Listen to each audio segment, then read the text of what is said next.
जय हिंद। पिछले 2 वीडियो में हमने व्याग्र प्रतिगता को हिंदी में डिस्कस कर लिया है और इसके ऑब्जेक्टिव क्वेश्चन की चर्चा कर चुके हैं। यदि आपने नहीं देखा है तो प्लेलिस्ट सेक्शन में जाकर देख सकते हैं या फिर वीडियो के डिस्क्रिप्शन में लिंक है, आप वहां से भी देख सकते हैं। आज की इस वीडियो में हम व्याग्र प्रतिगता के सब्जेक्टिव क्वेश्चन की चर्चा हिंदी में करेंगे, क्योंकि हमारे पीछे से जो भी क्वेश्चन पूछा जाता है वह हिंदी भाषा में ही पूछा जाता है। देखिए, हम उन्हीं सब्जेक्टिव क्वेश्चन को डिस्कस करेंगे जो एग्जाम में काफी बार पूछे गए हैं और जिनके पूछे जाने की संभावनाएं सबसे अधिक है।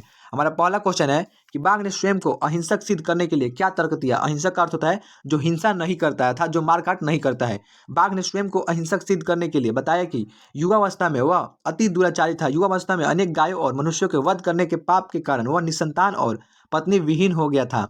तब एक धार्मिक व्यक्ति ने पाप मुक्त होने के लिए मुझे उपदेश दिया कि आप दान पुण्य किया करें। देखिए, जो राही था वह तो कंगन के लोभ में आकृष्ट हो गया था और कंगन लेने के लिए वह काफी कंफ्यूज क्रिएट हो रहा था उसके मन में। वह सोच रहा था कि यदि मैं बाघ के पास कंगन लेने जाता हूं तो वह मुझे मार कर खा सकता है। तो उसी के कंफ्यूजन को क्लियर करने के लिए बाघ बताता है कि मैंने युवावस्था में काफी अत्याचार किया था, जिसके कारण मेरा जो पुत्र थे और जो पत्नी थी उनका निधन हो गया। और मुझे एक धार्मिक व्यक्ति ने उपदेश दिया कि आप दान पुण्य कीजिए, तब आपका जो पाप है आप पाप मुक्त हो जाएंगे, इसलिए मैं यह दान कर रहा हूँ। इस प्रकार जो बाघ है वह राही का कंफ्यूजन क्लियर करने की कोशिश करता है। देखिए, हमारा सेकंड क्वेश्चन है कि किसको दान देना चाहिए। तो इसका उत्तर होगा कि व्याघ्र प्रतीक कथा के अनुसार दान उचित स्थान, उपयुक्त समय और उपयुक्त व्यक्ति का विचार कर अनुपकारी व्यक्ति को देना चाहिए। अनुपकारी का अर्थ होता है यदि आप कुछ अनुपकारी का अर्थ होता है उपकार ना करने वाला। उपकार ना करने वाला अर्थात यदि आप उसे कुछ देते हैं तो उससे लेने का इंटेंशन नहीं रखते। यदि अर्थात आप उसे कुछ देते हैं तो आप उससे कुछ लेने का नहीं सोचते हैं, तो उसी को ही अनुपकारी व्यक्ति कहा जाता है। देखिए, हमारा थर्ड क्वेश्चन है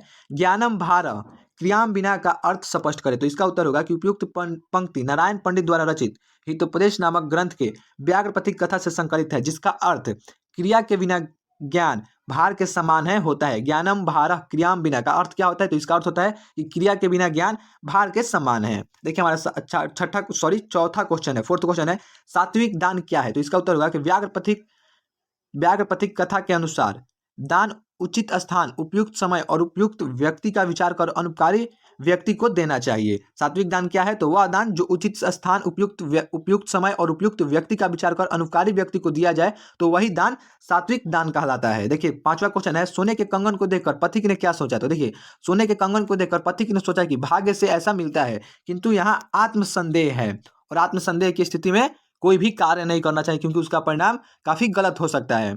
ऐसा हमारे जो पथिक साहब थे उन्होंने सोचा, परंतु वो तो लोभी हो गए और बाघ के द्वारा मार दिए गए।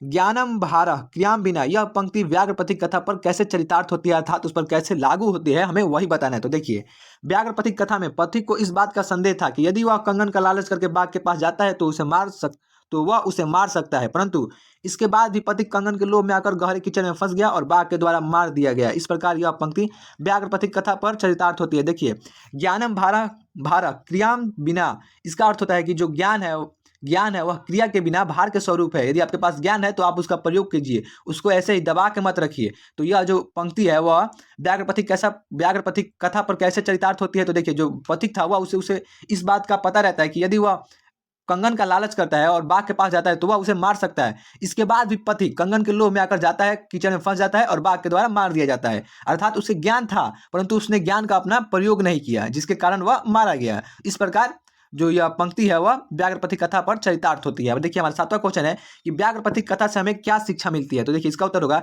नारायण पंडित द्वारा रचित यहाँ पे रचित होगा नारायण पंडित द्वारा रचित व्याघ्र प्रतीक कथा पाठ से हमें यह शिक्षा मिलती है कि दुष्ट एवं हिंसक जीवों की बातों पर विश्वास नहीं करना चाहिए, क्योंकि उनके स्वभाव में परिवर्तन नहीं हो सकता। वह जैसा रहते हैं वैसे ही रहते हैं। यदि वह हिंसक है तो वह हिंसक ही रहेगा, अहिंसक कभी नहीं हो सकता। इस पाठ से यह भी शिक्षा मिलती है कि जीवन में कदापि लोभ नहीं करना चाहिए। लोभ हमेशा विनाश की ओर ले जाता है। इससे हमें क्या क्या शिक्षा मिलती है। तो पहला शिक्षा कि दुष्ट एवं हिंसक जीवों पर विश्वास नहीं करना चाहिए, और दूसरा हमें जीवन में कदापि लोभ नहीं करना चाहिए, क्योंकि लोभ हमेशा विनाश की ओर ले जाता है। देखिए, नेक्स्ट वीडियो में हम कन्नस से दानवीरता जो हमारा पार्ट है उसको हम डिस्कस करेंगे, जिसे देखने के लिए आपको हमारे चैनल को सब्सक्राइब करना होगा ताकि वीडियो की नोटिफिकेशन आपको मिल जाए। जय हिंद, जय भारत। मिलते हैं नेक्स्ट वीडियो में कन्नस से दानवीरता पार्ट के साथ। धन्यवाद।